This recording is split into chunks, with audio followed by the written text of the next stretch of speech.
is carrying you.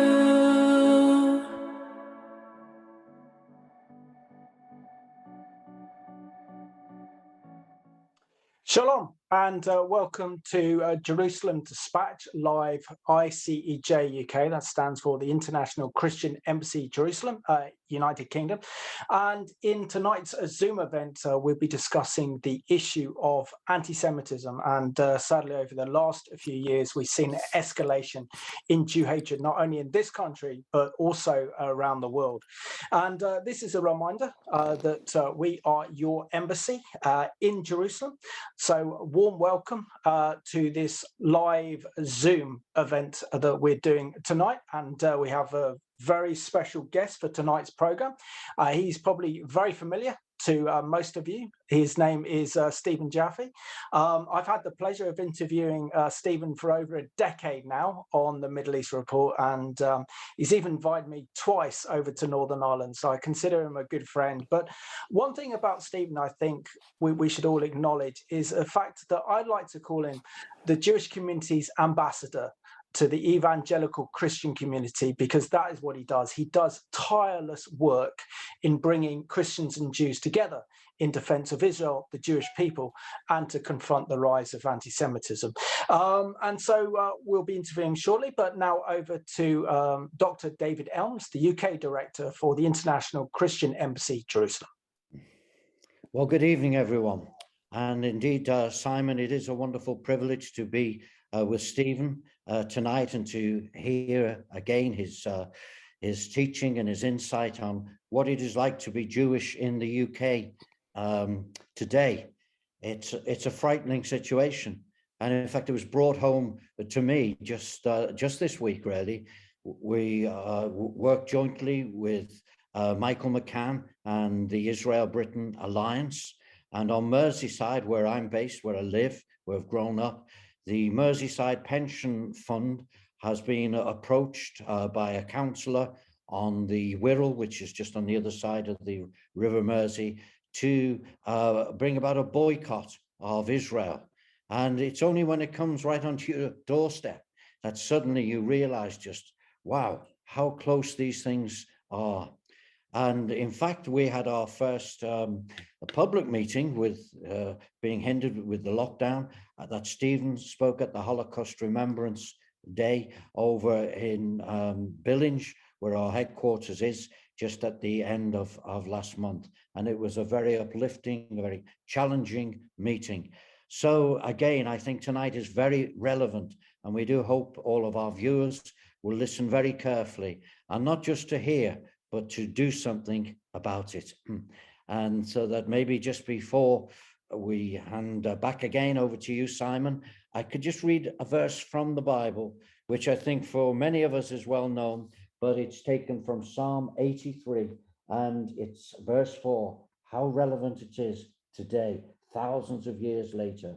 They have said, come and let us wipe them out as a nation, that the name of Israel be remembered no more.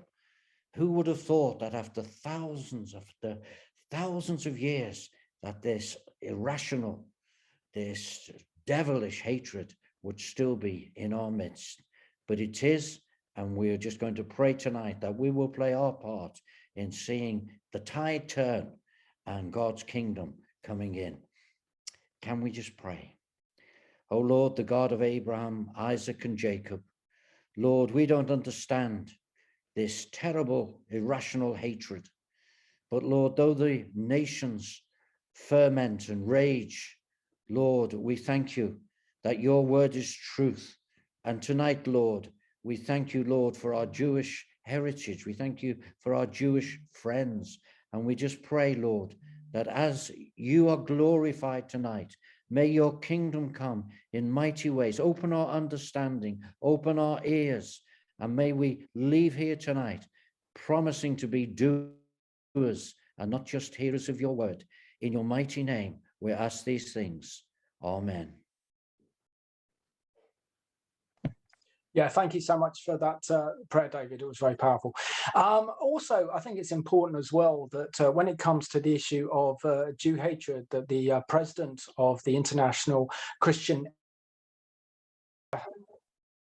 technical issues there, so we'll bring you that kind of video shortly. But it's a very powerful story to hear Jürgen's own personal family. For example, he talks about his grandmother converted to accepted Jesus Christ into her life in the early 1930s, and then what we saw from there is that it had a profound impact upon her, and her neighbors were Jewish. She gave them food, she helped them, and despite the oppression that was on Germany by the Nazis against the Jews, and we know that history so well because it's so well documented. So hopefully Peter will be able to get that video. If not, in the meantime, I'll just tell you a bit about Stephen Jaffe himself. So Stephen was born in Belfast in Northern Ireland. Stephen is a vastly experienced grassroots advocate who has been instrumental in helping set up pro-Israel regional organizations across the country. He's a public affairs consultant to the leading Jewish communities and pro-Israel related organizations. He was employed and did a fantastic work at the Board of Deputies, which was the leading communal organization on behalf of the Jewish community that deals directly with the British government. Stephen is also a consultant to the amazing organization that is Magen David Adom, MDA UK, which is Israel's ambulance service. They do an incredible job in saving lives in Israel. But the difference between Israel's ambulance service and many other ambulance services around the world is that the MDA have to deal with Hamas's rockets and missiles, terrorist attacks, knifings and stabbings, and also they're on that front line in case there's a major war breaks out in Israel. So the experience that MDA go through are unlike any other experience of any other medical service in the world. Also, we see that he is also the co-chair of Northern Ireland Friends of Israel, and has done so much to bring the small Jewish community together with the strong evangelical Christian support that there is in Northern Ireland that love Israel and the Jewish people. Stephen has some friends in some very high places, as back in 2018, Stephen organized a high-profile tour for let me get this right. Isaac Herzog, who was the then chairman of the Jewish Agency, to Britain and also to Ireland to find out his historical family roots. And lo and behold, Isaac Herzog is now Israel's next president. So it's good to know that Stephen has good contacts with the president of Israel, and he's probably just waiting for his invite to the presidential palace probably very soon. So which is great. I think we do have the video. I'm just checking if we got the video up. No, haven't got that one at that one. So yeah, let's try again. So let's have a look at the Dr. Jürgen Böhler's incredible testimony and family background of how his family dealt with the rise of Jew hatred in Germany during the Nazi period.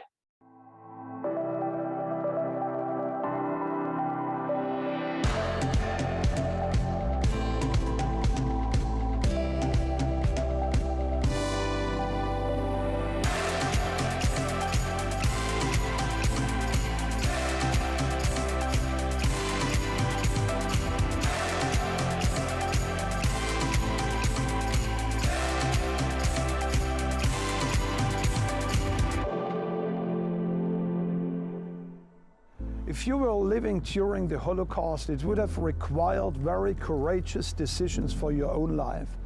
I'm sitting here at the Holocaust Memorial right in the heart of the city of Berlin, and I want to tell you my own personal story. I'm very blessed with a story of a grandmother of mine which took the right decision during that difficult times. It was in the beginning of the Nazi time when Hitler rose to power, when God broke into the Böhler family. My grandmother was standing at the bed of her dying son, my uncle Rolf, which I never met, and there she encountered Jesus standing at the deathbed of her youngest son. This moment changed her life. She became a born-again believer, and during the time of Adolf Hitler, this caused her to make two very important decisions in her life. Number one, she was during the entire time very upfront regarding the gospel of Jesus Christ. But then also secondly, one of the neighbors of our house was a Jewish family that was not allowed anymore to purchase goods and groceries from the local stores. My grandmother, that's what my family was telling me, was helping this Jewish family, and she always went over to them, and she went on her own shopping to ask if she could help them and provide them with the necessary food. And also, when they were picked up at some stage, neighbors were telling me that my grandfather was standing out on the road and that he was shouting with a loud voice. He said, "This is a shame that this is taking place in Germany today." Now, this was a courageous decision because the Gestapo many times also came into the house of my grandparents, and they said, "Miss Bühler, if you don't quiet up and if you don't shut up, we will take you also to concentration camp."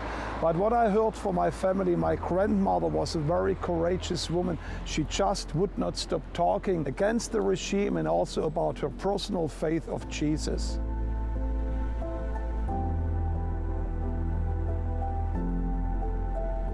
And I do believe that God was watching from heaven as she was standing with the Jewish people and took a stand during this difficult time. Because years later, when my father was drafted into the army, when he ended up in a Russian prison camp for 4.5 years, living on the deathbed, on starvation himself, a doctor came him that literally saved his life. Later on, he found out that it was a Jewish doctor who saved his life out of thousands of young German soldiers that were in this prison camp. I personally do believe that what my grandmother experienced with the saving of her son is directly connected to what God says in Genesis 12, verse 3 to Abraham, "I will bless those who bless thee." And I believe God was watching as my grandmother did the very little what she could to help this Jewish neighbor to speak up when it was necessary. That years later, when her own son was struggling in Russia on the deathbed, that God looked down, and of all the people, it was a Jewish woman who was saving his life.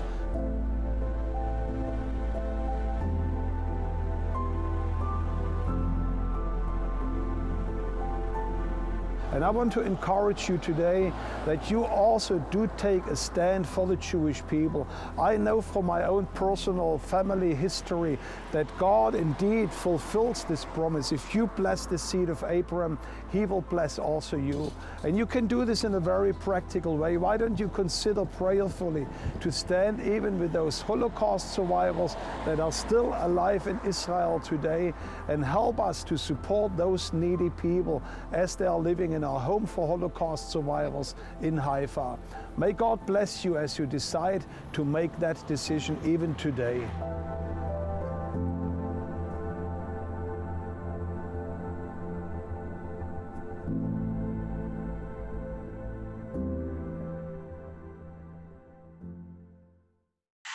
We'll also notice something about Stephen as well. He's also been a regular guest on my program, the Middle East Report. He's always done a superb job on that. And his dedication really to building up a strong relationship between the Christian and the Jewish people is absolutely incredible. So Stephen, before we kind of go into a discussion and interview you about yourself, but can you just describe what it was like for you growing up in Glasgow with a very small Jewish community, separated by the Catholics and the Protestants in Northern Ireland? Well, it was Belfast. I wonder if people have been to see the film, the Belfast film with Kenneth Branagh. Strongly recommended. It's about his childhood in Belfast. I would say growing up in Belfast was the right place at the wrong time for me, because it's a wonderful place. And Simon, you've been over, and it is certainly the people there are amazing. Sadly for me, I grew up in the 70s and early 80s, which were the worst years of the Troubles. The Jewish community there is tiny. It's never been very large. But we had I think in many respects, Belfast has a strong evangelical Christian community. The school I went to had a strong Bible union. And one thing I gained out of that childhood was friendship with Christians, which actually many of my Jewish colleagues in the community never have had the opportunity of, because they grew up in very much bigger Jewish communities in Northwest London or in Manchester. And therefore, I've always had that side of me of enjoying the engagement with Christians. We share the same Bible. Sadly, not in every case, but many Christians have a love for the land of Israel.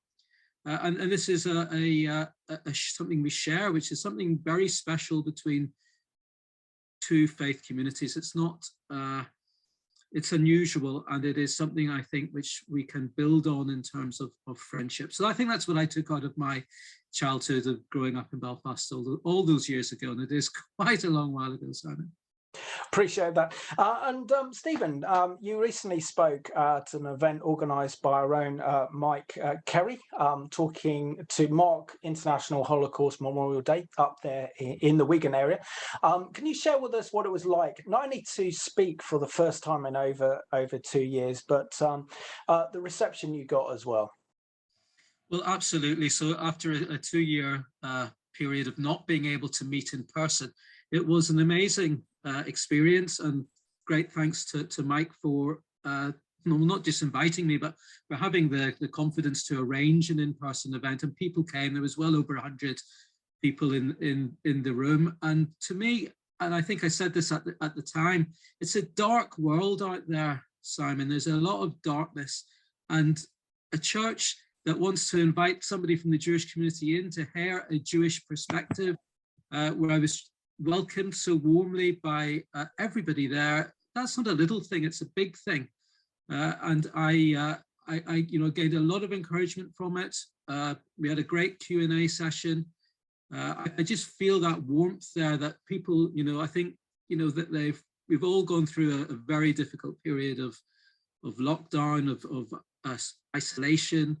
And I think the desire to meet again, to renew that friendship, to me, it was very significant, and I hope for other people in the audience that evening as well. I know they very much appreciated you coming up to speak to them, especially Mike as well, which is wonderful. Stephen, we know that the last 2 years have been extremely difficult, as you mentioned, with COVID-19, and looks like we're slowly emerging from it. But we seem to have merged into a kind of more darker, more dangerous world than we did in 2019. And certainly we're seeing, with the crisis escalating in the Ukraine, our world is in a very fragile, dangerous place right now.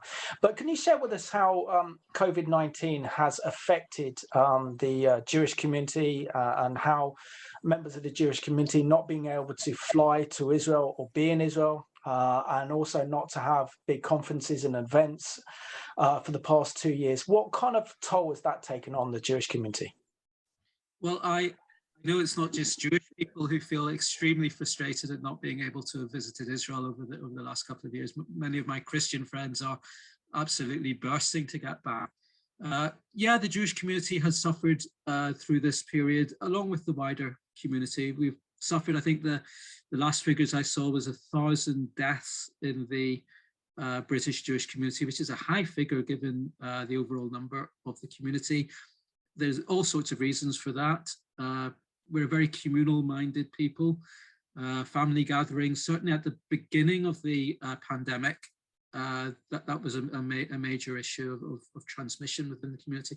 But beyond the disease itself, the Jewish community, like the rest of the community, has suffered from all the issues around isolation and not being able to gather, not to be able to worship in public as a community, as a congregation.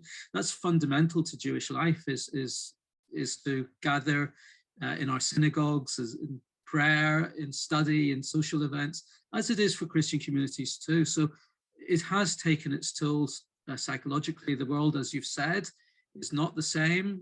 Some things like this technology, which I didn't know existed, this kind of technology before COVID, it has its uses.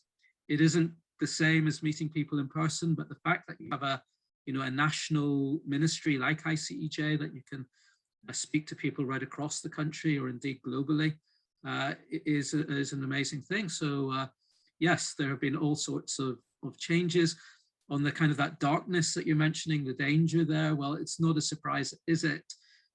When people are fearful because of the pandemic, the economic consequences, that there's a lot of divisiveness, a lot of fear, and that is rampant breeding ground for all manner of hatred. But anti-Semitism is certainly a huge issue. The Community Security Trust, which is a Jewish organization here in the UK that monitors anti-Semitism, has come out with figures for last year, and the statistics show a huge rise in anti-Semitic incidents in the UK, and I'm sure we'll discuss that in more detail as we progress.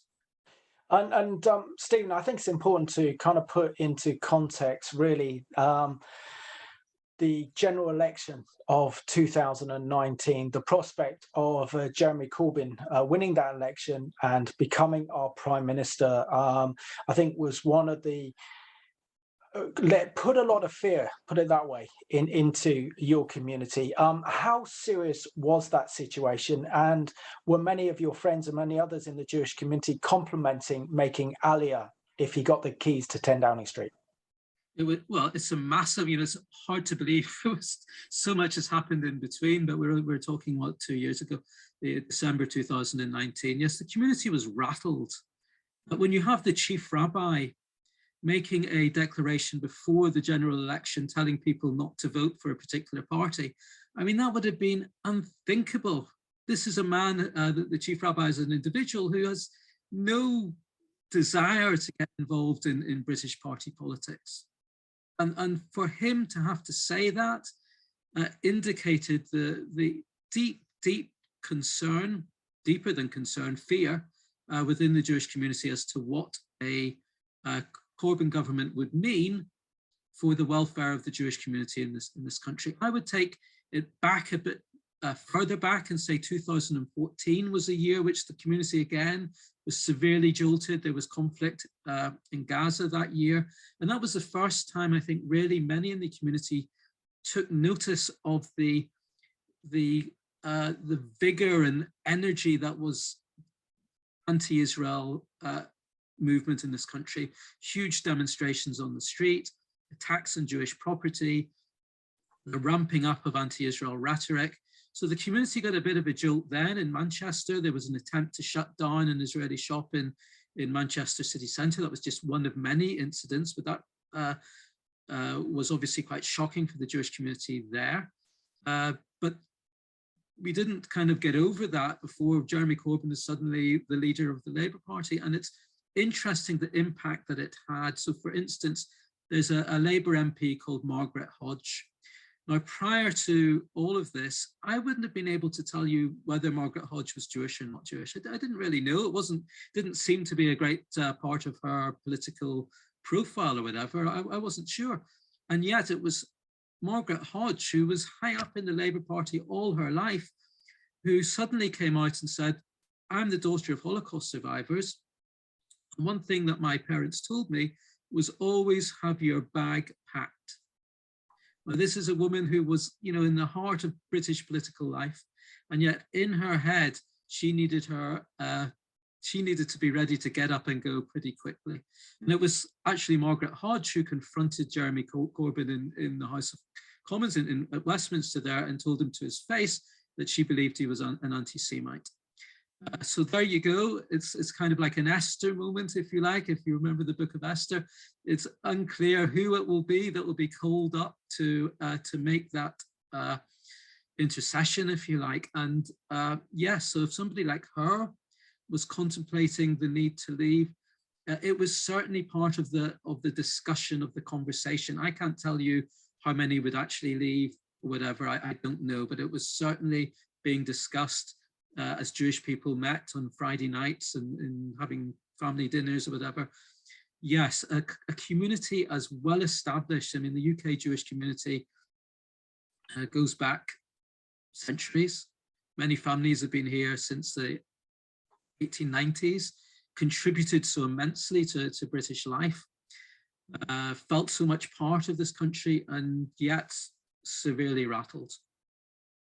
And now we have a situation where it's described as the golden era in terms of Israeli-British relations, and so many of the cabinet members in Boris Johnson's government are extremely pro-Israel. And of course, we've seen Yair Lapid come over for the Conservative Friends of Israel's annual conference. We've seen that Liz Truss has also been very involved with Israel. So what do you make of the fact that this current government, under the leadership of Boris Johnson, leaving aside all the scandals that surround him, has been a very good prime minister for Israel?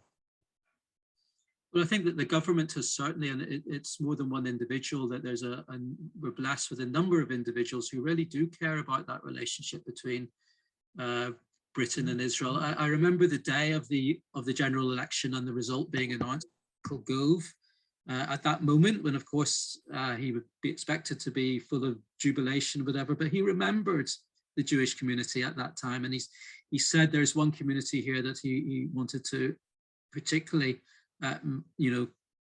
extend his deep shame that the Jewish community had been through that whole experience. So that was right at the beginning, and since then, I mean, we've seen some amazing things with Israel and the Abraham Accords and the opportunities there. With Brexit, this country is very keen to build its trade with Israel. Israel is a small country, thousands of miles away, and yet, 1 in 6 medicines dispensed by the NHS is manufactured or developed in Israel. It's an amazing fact. And there is, in high tech, cybersecurity, which is, a massive issue. Israel is a world leader. So Britain is very keen to trade with Israel, to engage in collaborative research and in so many vital fields.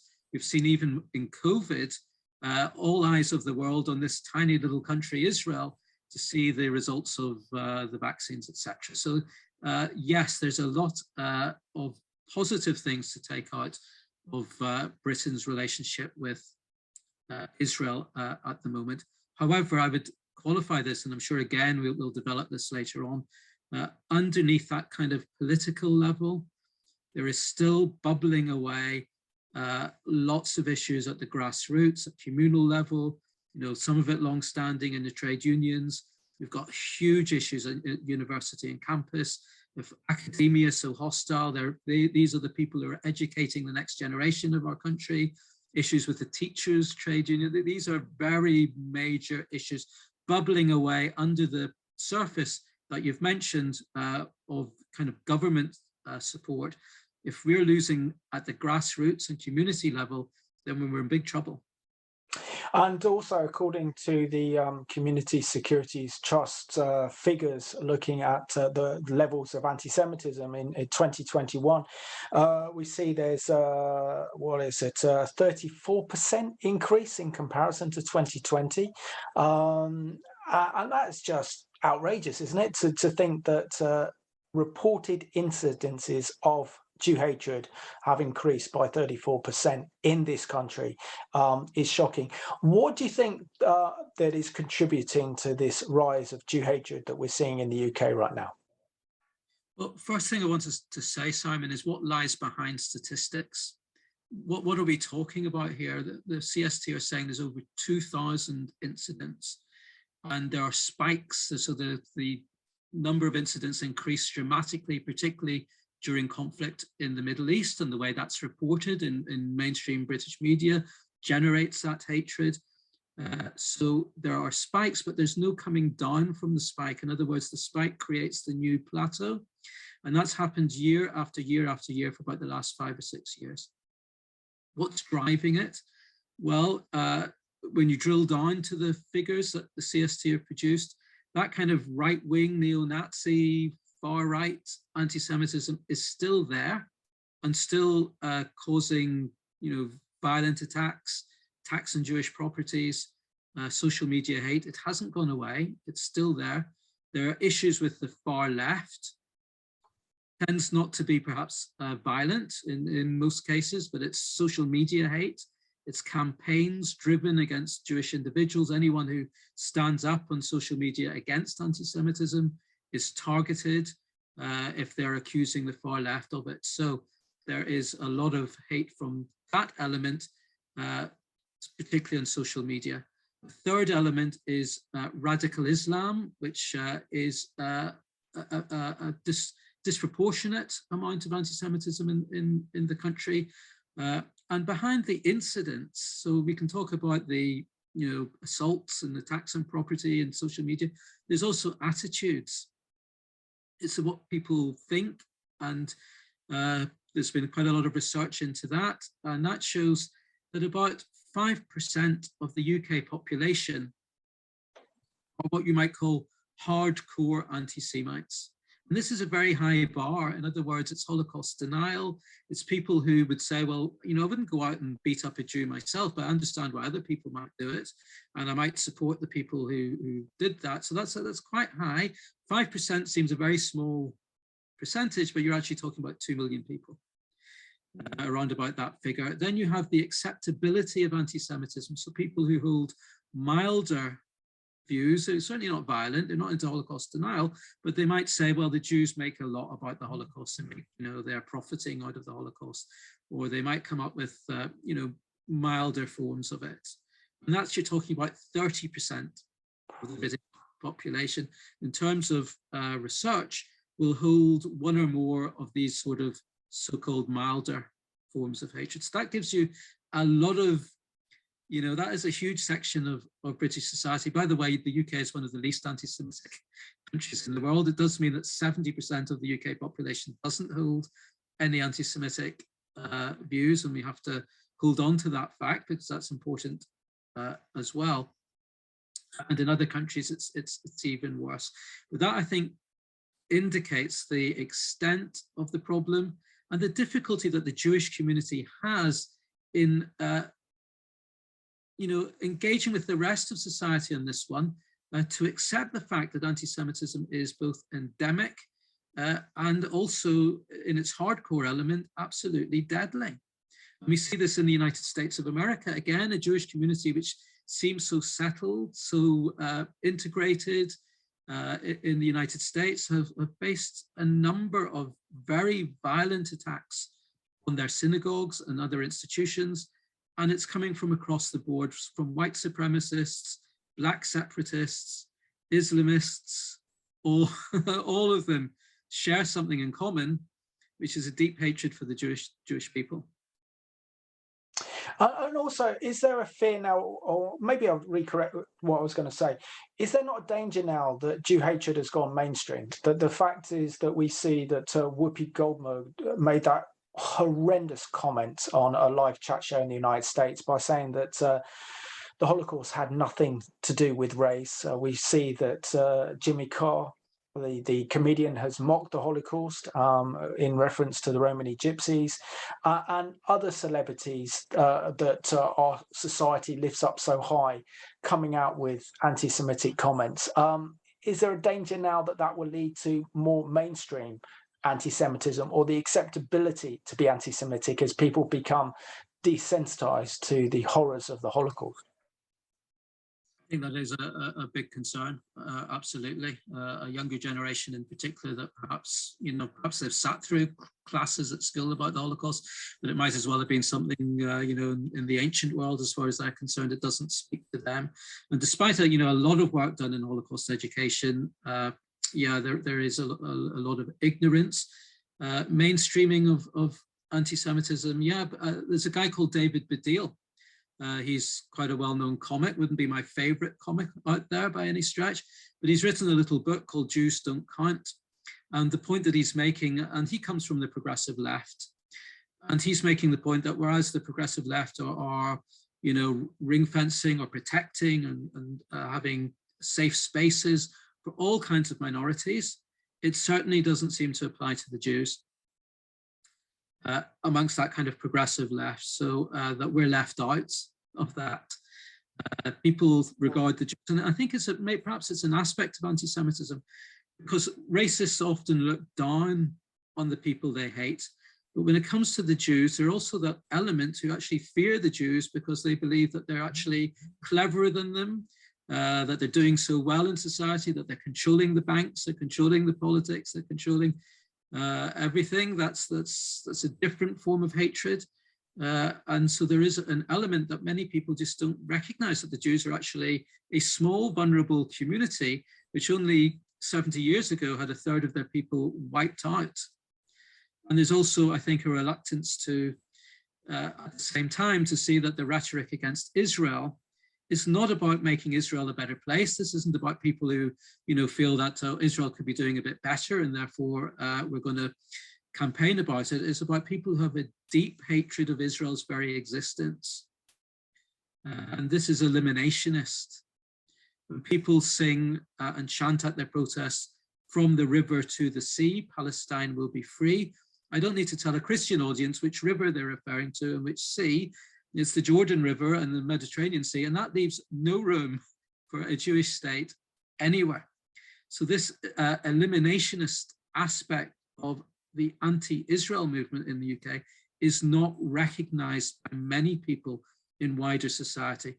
And that has the capacity of reaching the mainstream, particularly the progressive liberal world. So this is a danger, Simon. I think you're right to flag that up. And Stephen, for many of our Christian friends who are watching this Zoom event tonight and listening to you speaking, maybe many of them haven't been into a Jewish school or into a kind of Jewish synagogue or into a kind of Jewish meeting. I know a few would have done, but they won't really appreciate the level of security that's involved, particularly Jewish schools. They're like fortresses to try and get into. At any communal event, there's members of the Community Security Trust there monitoring people and providing that extra vigilance.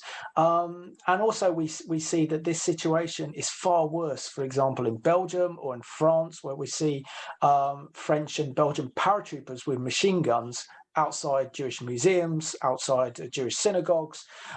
This is not, in one way it secures the Jewish community, but another, it's not right either, is it, that this is going on? So please describe for us the security measures needed and required to protect our Jewish community, and how that this is costing the Jewish community in this country a lot of money.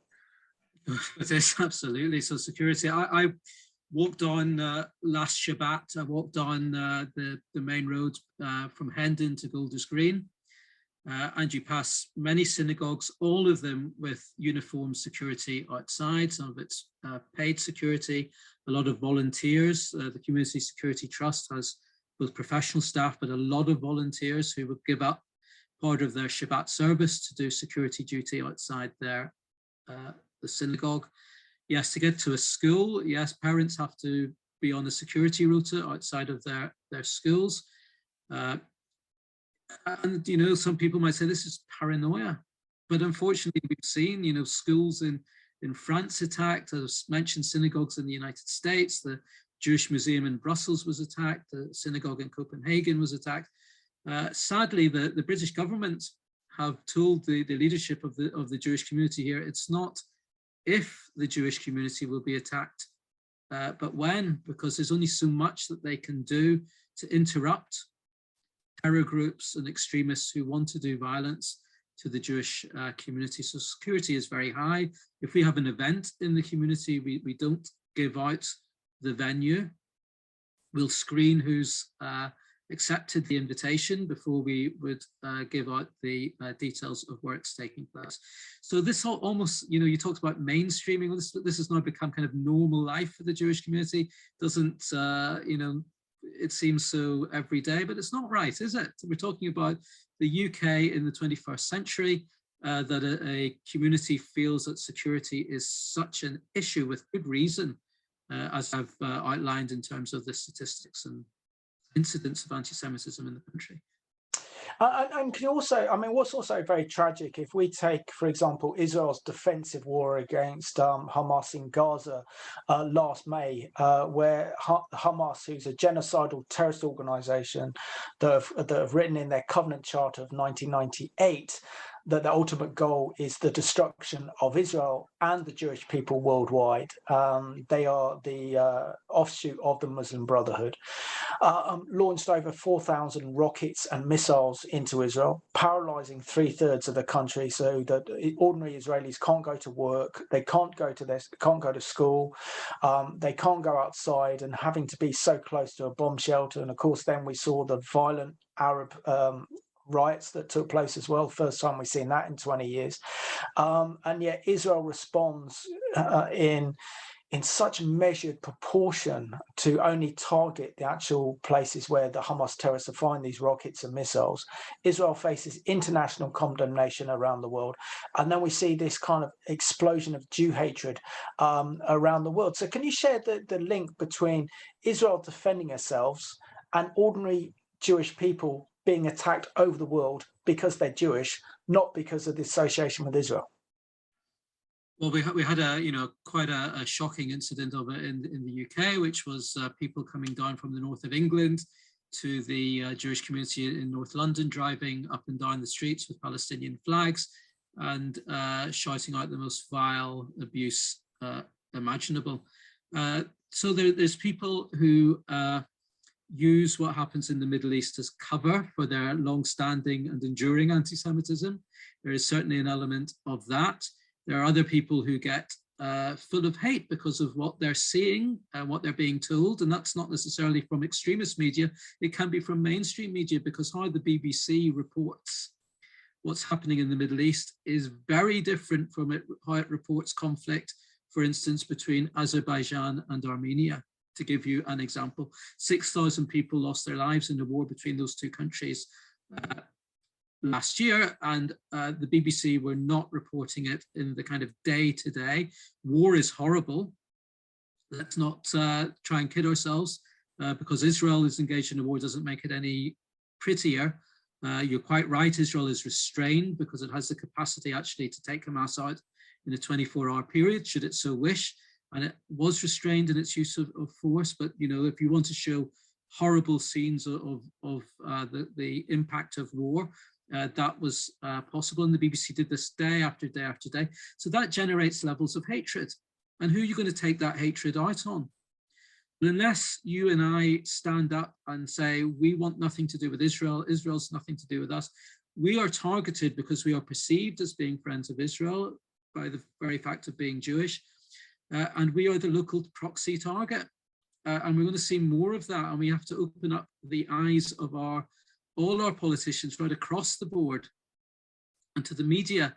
What is the impact of ratcheting up the rhetoric against Israel, the way it's reported, the way some politicians, the language that they use, NGOs, we've seen very recently the likes of Amnesty International, which you and I might know has a long-standing hatred of Israel and is by no means a fair, observer of what's going on in the Middle East, but it still has a halo effect. Amnesty International is still regarded by some people as being a very worthwhile charity looking after the needs of prisoners of conscience. It's been taken over by a leftist element that are horribly anti-Israel. So they're ratcheting it all up, calling Israel an apartheid state. What does that mean? If you call Israel an apartheid state, that makes you and me, Simon, friends of apartheid. And that means we're a target. We shouldn't be given a platform to speak if you're a friend of apartheid, if you're a friend of racism. So this is where it's heading. That Jews, Christians, anyone of good faith who regards themselves as a friend of Israel will not be allowed a platform in this country. We see it in elements of academia. If a student writes a assignment which is balanced about Israel or is even leaning a little bit towards Israel, they'll fail because that's not permitted. It's not allowed anymore. And this is, I think, a vital battle for you, for the Jewish community, but for Christians as well who stand with Israel, because this is about your faith. It's about what your right to believe, what you believe, to worship the way that you want to worship, because that is under massive attack as well. And I don't need to tell you that. And that is why Jews and Christians need to stand closely together and be active. It's not enough, I think, just to have events like this for supporters. That's the bedrock and the spring to action. And that is why I'm so impressed that ICEJ, which is a charity which of course is very Israel orientated and does fantastic work in Israel, but I know is increasing its presence here in the UK, is appointing regional representatives across the country, looking to befriend the Jewish community in a meaningful way in this country as well, and to fight that growth in anti-Semitism. And that, I think, is, so encouraging. I think the Jewish community needs to know that we've got friends in the Christian world. I think too often the news hasn't got out as to what our Christian friends are doing up and down the country, and that needs to change. We need to be, I think, more prominent, more shout out what we're doing. It's really important for the Jewish community to know that it's not alone, and our Christian supporters have a hugely important part to play. The Jewish community in the UK is very largely confined to very small parts of the country. So I'm sitting in North London, parts of Manchester, and effectively that's probably more or less it. Whereas we have Christian supporters up and down this country who want to stand with us, who have the ability to engage with their MPs as constituents. So this is very, very important, and I commend the ICEJ for the work that it's doing. And I think, let's talk about what we can do in practical terms to fight this kind of growing anti-Semitism, which, as I've said, is not just a direct challenge to the Jewish community. The old saying, what is first against the Jews is never ends by being against the Jews, is very, very true. And we see this in the attacks on faith generally in this country. So we need to stand closely together and be proactive. And, let's discuss some of the things that Jews and Christians can do together to fight this common challenge. No, I couldn't agree more with you. But I think as Christians, we've been given another opportunity. Sadly, we saw that Christian evangelicals in the 1930s and 40s failed to stand up to the rise of Nazism and fascism. There were a few brave individuals, but on the whole, we didn't see that social reaction to what we saw back then, which was the massive rise of Jew hatred. But the difference is, I think, but you probably agree with me, Stephen, the difference is from the 1930s to today is that in the 1930s, it was top down. It was government implemented with the Nuremberg laws, and the segregation and the ghettos was an actual policy of the Nazi government in Germany that spread throughout Europe. But today it seems like it's coming from the grassroots, from different elements. So what practical suggestions do you have for the Christian community to stand with the Jewish community more, to reassure them, to bring comfort to them, as it says in Isaiah 40, so that your community don't feel alone, that they know that they have friends and are willing to put their necks out for our Jewish friends, because we know that you are the apple of God's eye, that you are God's chosen people. Israel is God's chosen land, and God's placed a tremendous love and passion in our hearts for your community and for the land of Israel. Well, I agree. This is not the 1930s. Another profound difference is that we have a state of Israel, which is, in the 1930s there was nothing. In terms of practical things, I know that the ICEJ, for example, is very active and supportive of the campaigns of the Israel-Britain alliance. Now, this is something very practical. It's Michael McCann, who I know is a good friend of yours, Simon, and me as well, and has been on your program a lot. But when we have email campaigns, the Christian support is hugely important, both numerically and also because of that regional aspect that I mentioned, the geographic element, that the Jewish community can only reach a certain number of MPs because of their geographical compactness, whereas Christian supporters are so much more spread out across the country. And this is really important when Michael McCann launches a email campaign, sometimes with tremendous success, getting more and more people involved. Christians are already a huge proportion of those participating. So I know that ICEJ will promote those campaigns to its supporters. One thing I would say to anyone who's participating in those campaigns, don't just do it for yourself. Think about who else would sign up to the email. We've all got families. We can all talk to our loved ones, our children, our grandchildren, our spouse, get them involved. So instead of having one email go out, you have 5 or 6. That is so important. It's a sad fact of our political life, but numbers is king. And I mean, you know, we're not winning on numbers. So what we have to do is to increase the number of people participating in those email campaigns. It is made so easy for us. There's a standard form of letter. You can change it if you're of that mind to personalize the letter. But it's really the MP thinking, how many people are writing into me with this issue? They're not so concerned, sadly, with the technical details of an argument or how well it's put.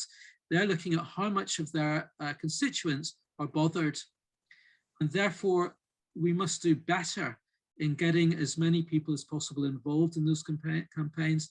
And it's reaching out to those closest to us, in our families, in our communities, in our congregations, providing a lead, explaining perhaps the reason for the campaign, and getting as many more people involved as possible. We're heading in the right direction. There's more people involved now than there was 5 or 6 years ago, but there's a lot of work to be done. So I just want to firstly say thank you to all the ICEJ supporters who are participating in those campaigns, and let's all of us think about how we increase those numbers. Who is it in our family that would very likely support a campaign?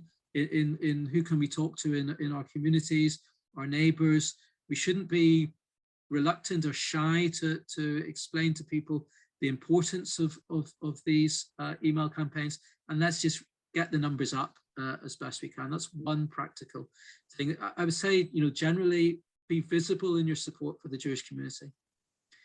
Absolutely. And yeah, so I've been to demonstrations in central London, where I've come down from Hendon to support a Zionist Federation rally, rally organised by the Board of Deputies, and stood next to somebody who's come down from Aberdeen.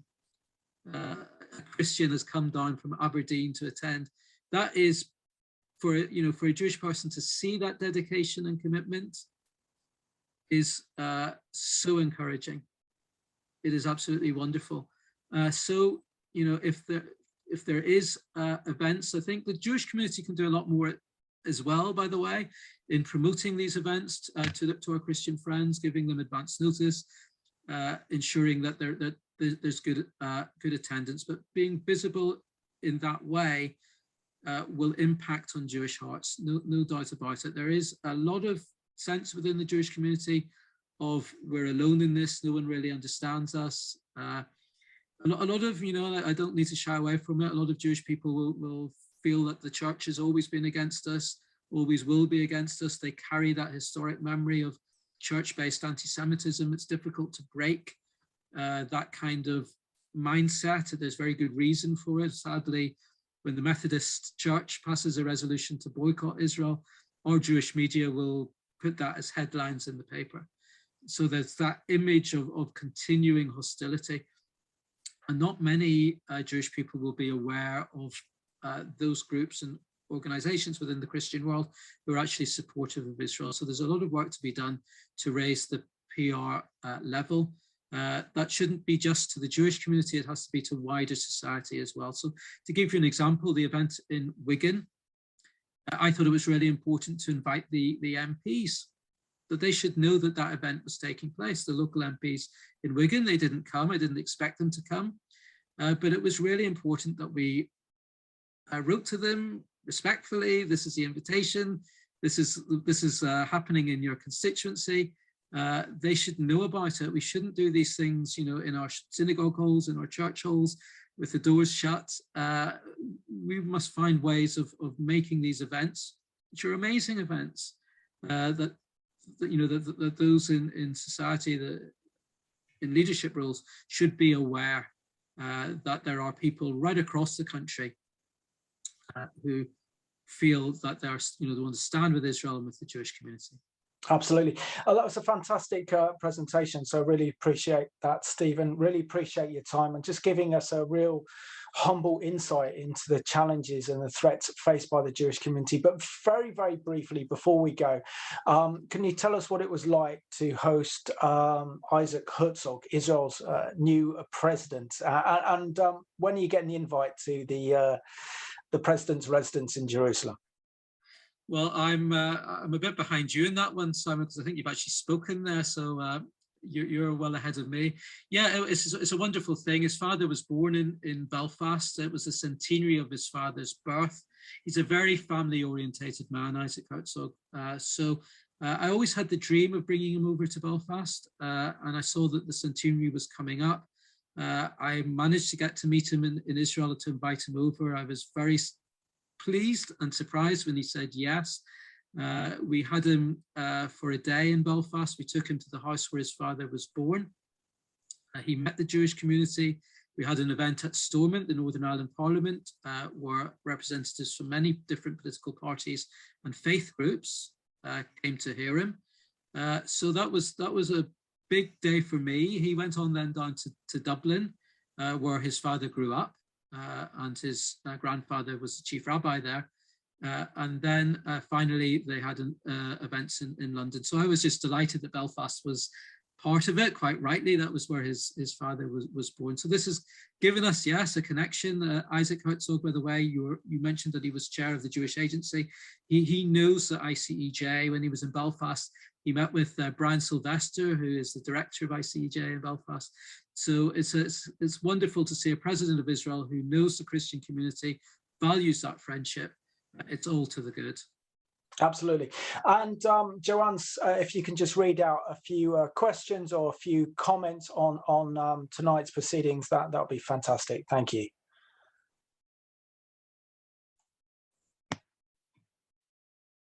Hi everyone, thank you for joining us tonight. I'm sure everyone will agree it's been really interesting and informative, and we've all been rallied for action, I think.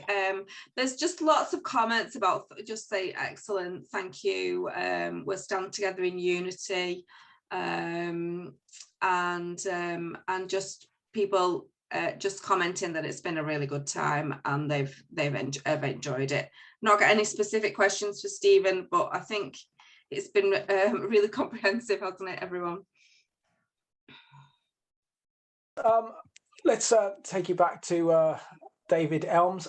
David, do you just want to just have a final comment and a final say over tonight's Zoom meeting, where I think we've all been challenged, and even myself, at the levels of Jew hatred there is in this country, and this urgent need for us as Christians to do more to confront the rise of Jew hatred, to do more to comfort our beleaguered Jewish community, and also to stand with Israel, because we know that we are living in extremely precarious times.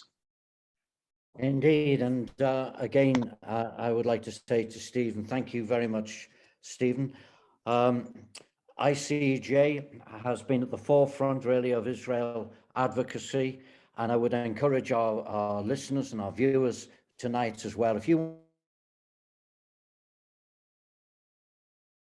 in terms of advocacy in the UK, and again, obviously, in the land of Israel. That is where so much work takes place with the Holocaust survivors' home, and in the current situation in terms of Aliyah.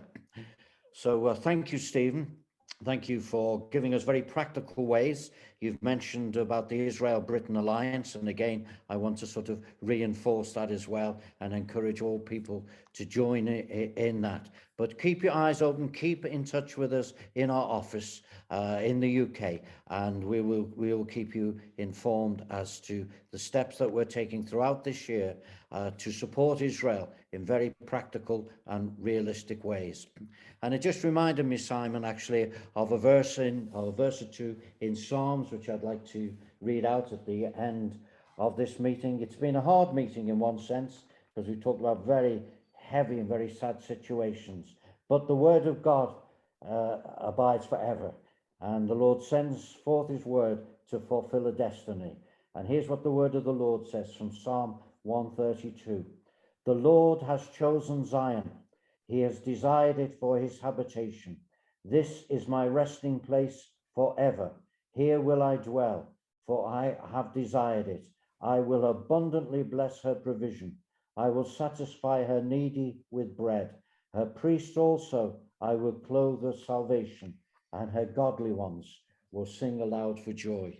And may we join together in singing aloud for joy, even in the midst of such difficult and hard times. Thank you, Simon. Thank you, Stephen.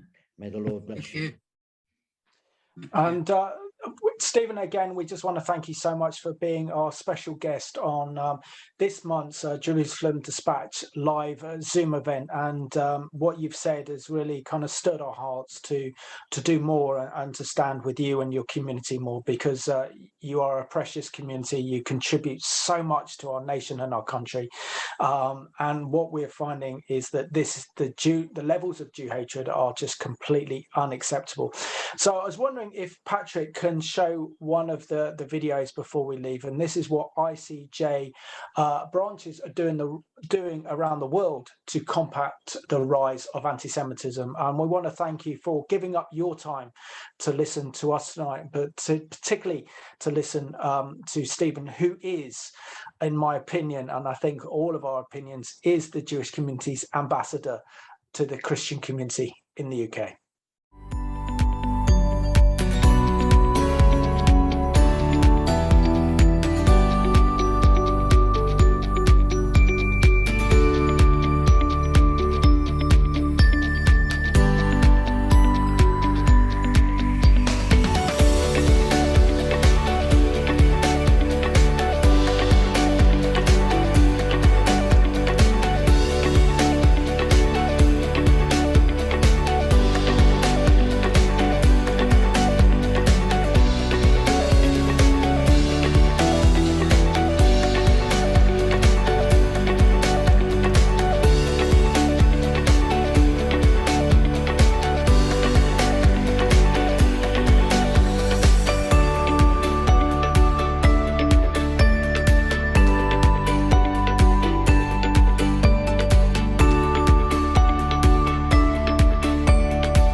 I just want to say shalom and good night, and thank you all for participating in this Jerusalem Dispatch ICEJ Zoom event. Shalom and God bless.